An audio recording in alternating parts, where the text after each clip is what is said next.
Tell me when.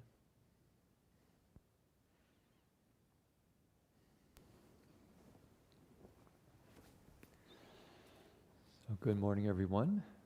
We'll begin with the reflections on universal well-being. May I abide in well-being, in freedom from affliction, in freedom from hostility, in freedom from ill will, in freedom from anxiety, and may I maintain well-being in myself.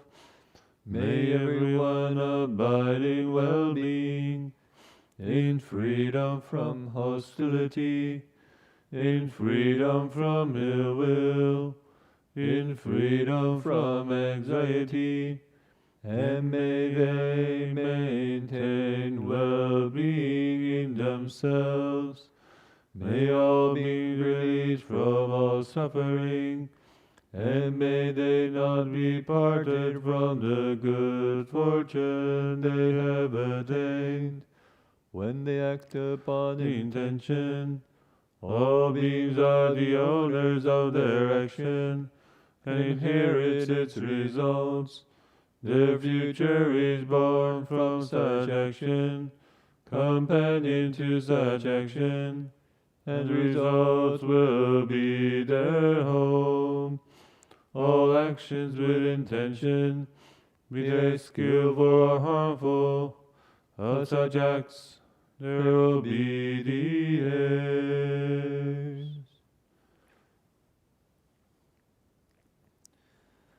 So good morning again. I was planning on continuing with the reflections from 2 days ago on our final circle for the retreat, where we did an exercise called It's All True. For those who weren't here 2 days ago listening, just very briefly, it's an exercise where the whole group, one person sits in the front of the group with their back facing everyone.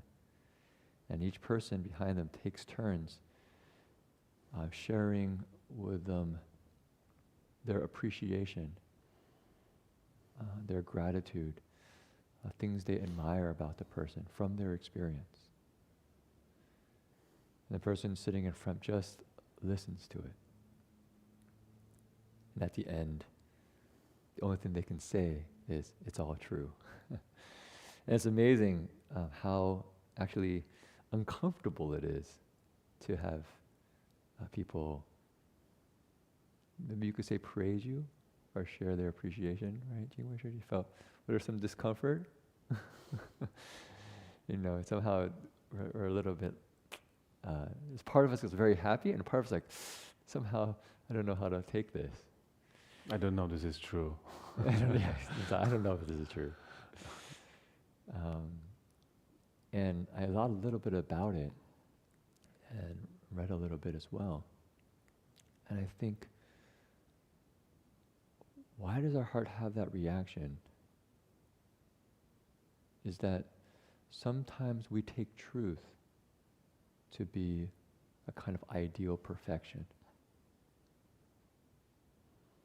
I definitely had this when I was coming into the Dharma.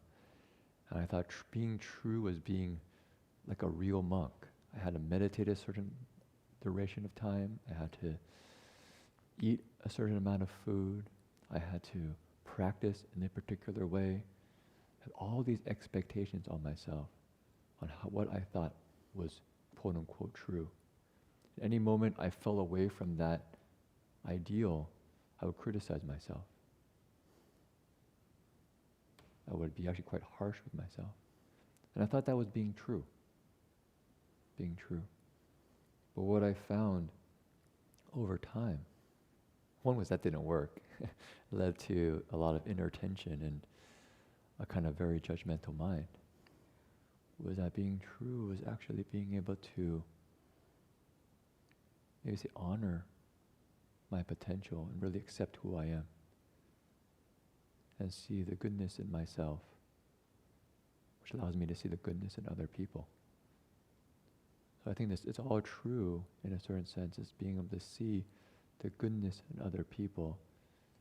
But somehow it also allows us to begin to accept the goodness in ourselves and not just always compare ourselves or say other people to some ideal perfection about how things are supposed to be, how I'm supposed to be, how they're supposed to be. And what happens then is rather than seeing the good in other people, we see their faults, how they're not meeting up to my expectations, my ideal of perfection. Ironically, we can think they're not being true, right, to my truth. So I think this exercise is actually quite profound if you do it in the right way, not to have people be more in alignment with my way of seeing the world and being true in that way, but really being true in the sense of supporting their liberation, supporting their potential to wake up with great kindness and compassion. So it's that spirit I wanted to continue with some of my reflections of that circle. And I know some of them are here, listening, present, and online. And so I hope you take this not in the sense of reinforcing our identity and sense of perfection, but rather an honoring of my potential to wake up. So who's next? I talked about the Oshiga 2 days ago, and also Jing Weisher. And so we have Jasky, who I think for me has this kind of real sincerity. You can see wanting to be true. He chose a poem by Master Hua that really he spent time memorizing and repeats to himself every day.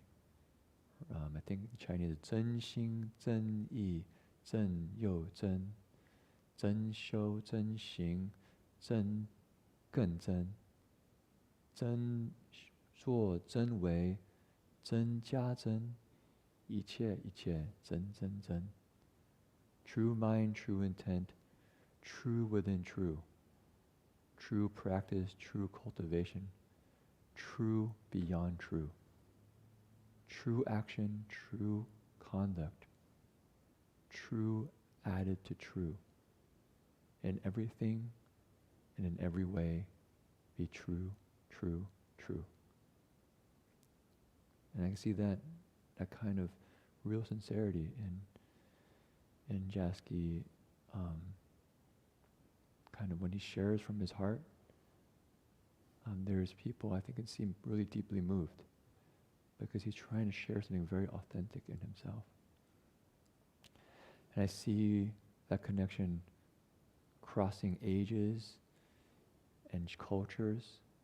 And so when children come to the monastery, he made a vow to learn how to play the shuttlecock, which is like the Chinese hacky sack, where you kick it.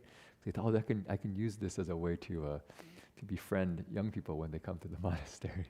And he takes it really serious. I'm going to really practice the shuttlecock.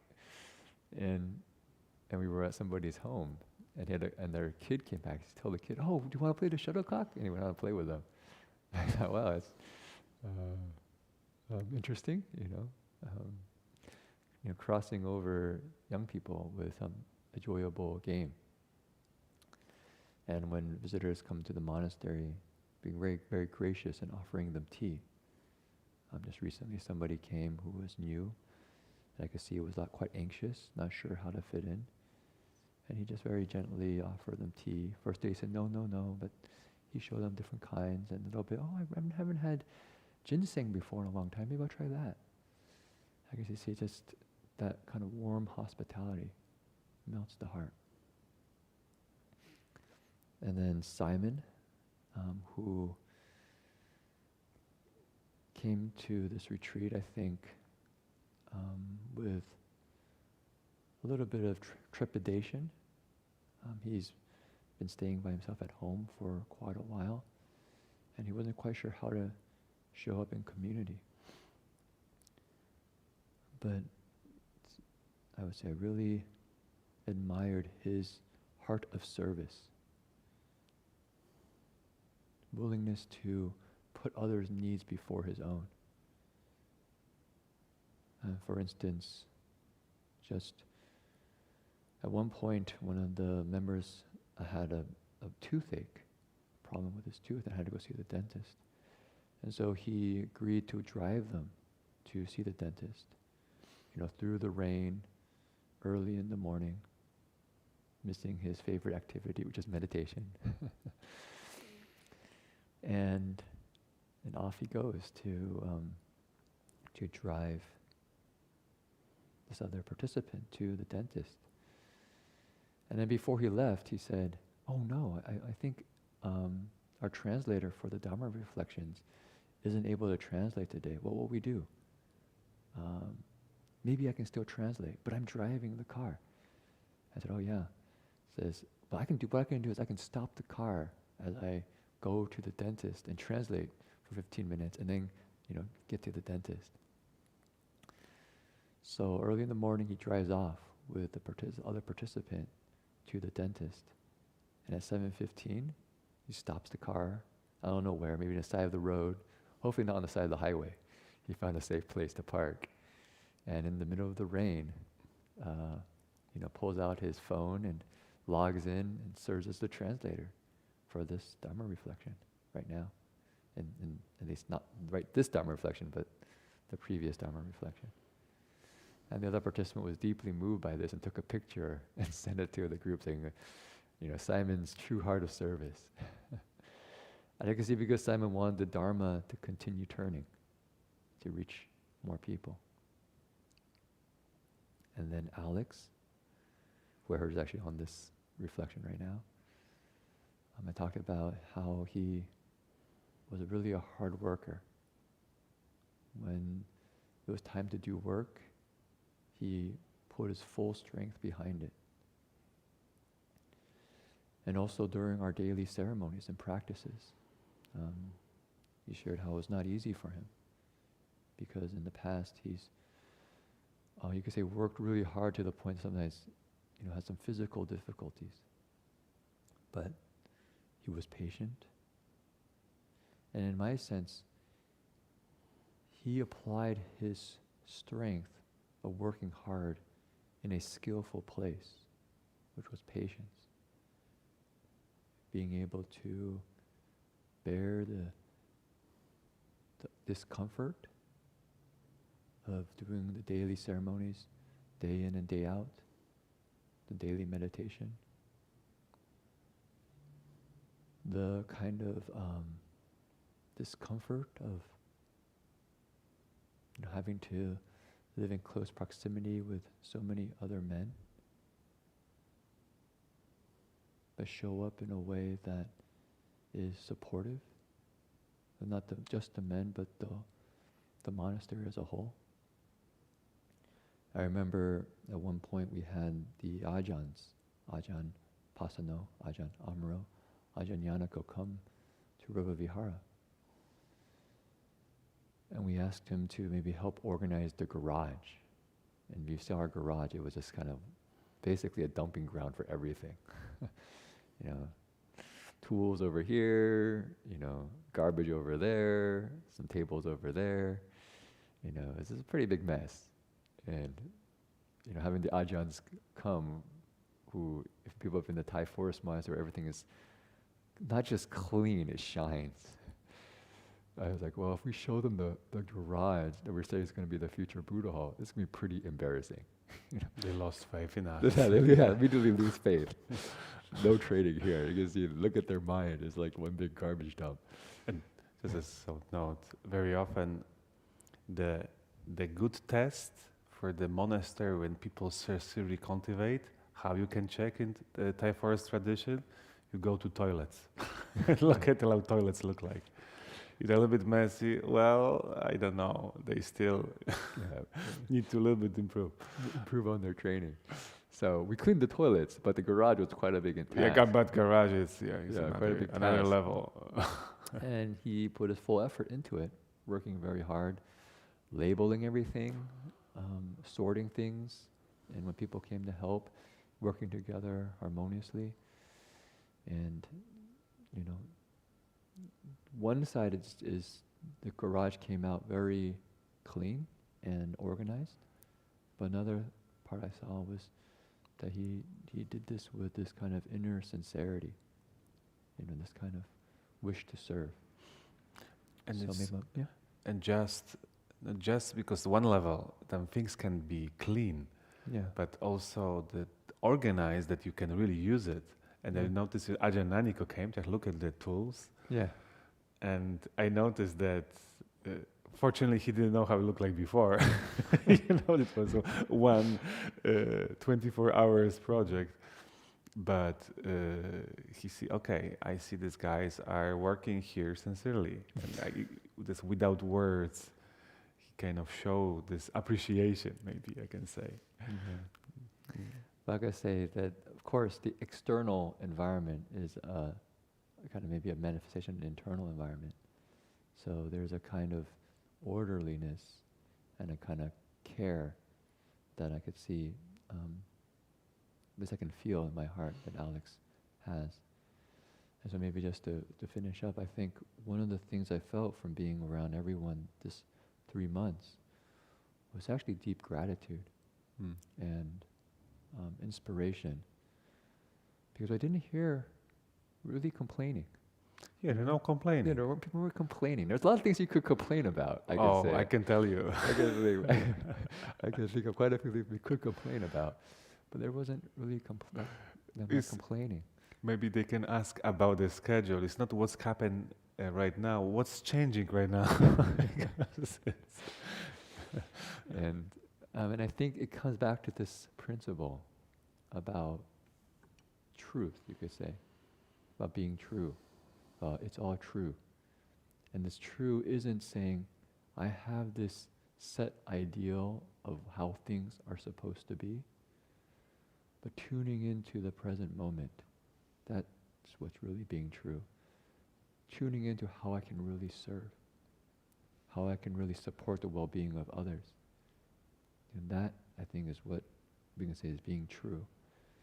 And so I think that's why maybe there wasn't so much complaining, because for the 3 months, people were truly trying to be true.